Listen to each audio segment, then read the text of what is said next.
Lyca productions Subaskaran தயாரிப்பில் அறிமுக இயக்குனர் ஏ.ஆர். ஜீவா இயக்கத்தில் அனுபாமா பரமேஸ்வரன் நடிப்பில் லாக்டவுன் ஜனவரி 30 முதல் திரையரங்குகளில்.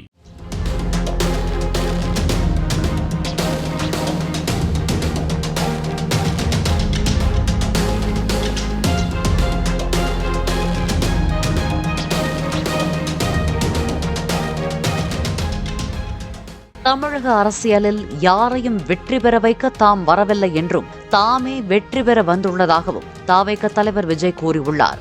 சென்னையில் தனியார் ஆங்கில தொலைக்காட்சி ஒன்றுக்கு பேட்டி அளித்த அவர், ஒரே ஒரு தேர்தலுக்காக தாம் அரசியலுக்கு வரவில்லை என்றார். நீண்ட காலம் அரசியலில் நீடிக்கும் திட்டத்துடன் வந்துள்ளதாக அவர் கூறியுள்ளார். கரூர் கூட்ட நெரிசலில் 41 பேர் பலியான சம்பவம் தமக்கு அதிர்ச்சி அளித்ததாகவும், இப்படி ஒரு சம்பவம் நடக்கும் என தாம் எதிர்பார்க்கவில்லை என்றும் அவர் குறிப்பிட்டுள்ளார். கரூர் சம்பவத்தை வைத்து இன்னமும் தாம் குறிவைக்கப்படுவதாக அவர் கூறியுள்ளார்.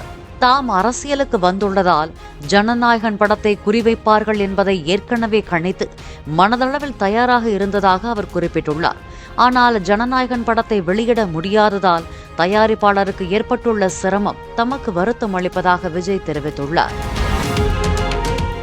லைகா புரொடக்ஷன்ஸ் சுபாஸ்கரன் தயாரிப்பில் அறிமுக இயக்குனர் ஏ.ஆர். ஜீவா இயக்கத்தில் அனுபாமா பரமேஸ்வரன் நடிப்பில் லாக்டவுன் ஜனவரி 30 முதல் திரையரங்குகளில்.